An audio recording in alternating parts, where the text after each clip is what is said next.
اللہ جل شانہ نے قرآن کریم میں جوانوں کے سامنے رول ماڈل لانے کے لیے واقعات بیان کیے۔ ابراہیم علیہ السلام کو بصورت جوان دکھایا کہ دیکھو ایک جوان تھا ملک عراق میں، سارا ملک برائیوں میں ڈوبا ہوا، بادشاہ سے لے کر کے نیچے تک آپ نے سارے گندگیوں میں ڈوبے ہوئے تھے، وہاں ایک جوان تھا ابراہیم، اور کہا ابراہیم کو جوان کے طور پر قرآن میں پیش کیا۔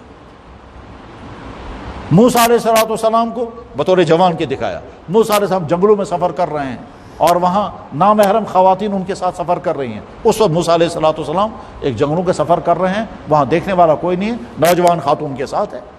اس وقت موسیٰ علیہ السلام نے کہا ان سے آپ آگے مت چلو، آپ پیچھے چلو، کیونکہ تو چلتے چلتے تمہارے بال کھل جاتے ہیں، چلتے چلتے تمہاری ٹانگ مجھے نظر آ جاتی ہے، اور یہ میرے لیے ٹھیک نہیں ہے، آپ پیچھے رہو۔ اور صاحب نے یہ بھی کہا بات بھی مت کرنا۔ یہ چھوٹا سا واقعہ بیان کرنے کی ضرورت کیا ہے؟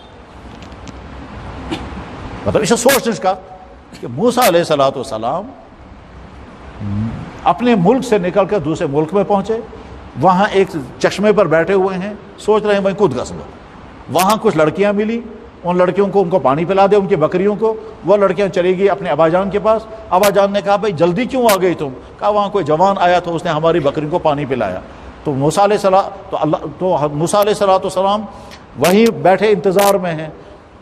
لڑکیوں کے باپ نے کہا جاؤ اس جوان کو بلا کر کے لاؤ، جاؤ اس جوان کو بلا کر کے لاؤ۔ اب وہ لڑکیاں آئی ہیں، جوان سے کرے ابا جان آپ کو وہ ڈھونڈ رہے ہیں، چلے آپ وہیں۔ نوجوان نے سوچا بہت اچھا مجھے ٹھکانہ مل گیا کم سے کم رہنے کا، کیونکہ وہ اپنے ملک سے نکل کر کے 8 دن چل کر کے پہنچے تھے۔ اب اس کے بعد پھر راستے میں جنگلوں کا سفر ہو رہا ہے۔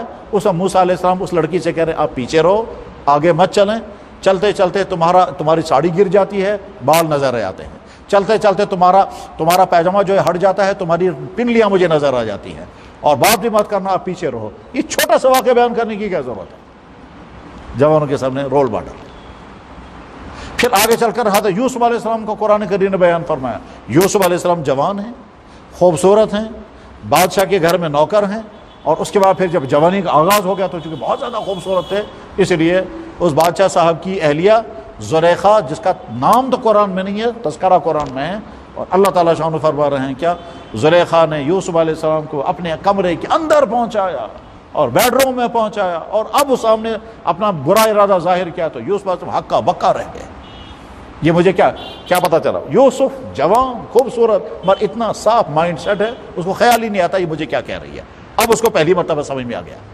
یوسف علیہ السلام نے کہا معاذ اللہ، میں تو سوچ بھی نہیں سکتا جو تم مجھے کہہ رہی ہو کرنے کے لیے، ایسا نہیں ہو سکتا۔ اس نے کہا تم جاؤ گے کہاں؟ سارے گیٹ بند ہیں، تالے لگے ہوئے، تم کہیں نہیں جا سکتے۔ تو یوسف علیہ السلام نے اس کو سوچا کہ مجھے اپنی جوانی بچانی ہے، مجھے یہ داغ لگنے نہیں دینا، وہاں سے بھاگے۔ اس کو قرآن نے بیان کیا، اسی لیے تاکہ جوان کے سامنے رول ماڈل رہے۔ اور اس وقت یوسف علیہ السلام نے کیا کہا تھا؟ اگر مجھ سے یہ غلطی ہو گئی جو تم مجھے کہہ رہی ہو تو انہ لا یفلح الظالمون، میں بڑا ظالم بنوں گا پھر، اور میں کبھی کامیاب نہیں ہو سکوں گا۔ ظالم کہہ رہے ہیں اپنے آپ کو۔ ابھی نماز سے پہلے میں زبان ظلم کی بات کہا رہا تھا، انہ لا یفلح الظالمون۔ بہرحال یوسف علیہ السلام نے اپنی جوانی بچا لی۔ دنیا کے انسانوں کے لیے کردار سامنے آ گیا کہ ملک کی خوبصورت ترین عورت، بادشاہ صاحب کی ملکہ، کوئین، بادشاہ صاحب اپنے محل میں اپنی میٹنگ میں ہیں، کوئی ڈر نہیں، کوئی خطرہ نہیں۔ اس وقت یوسف علیہ السلام نے اپنی جوانی کو داغ لگنے نہیں دیا۔ یہی ہے یوسف کا کردار، تو جوان کے سامنے یہی کردار لایا۔ پھر محمد رسول اللہ کی اپنی جوانی سب کے سامنے۔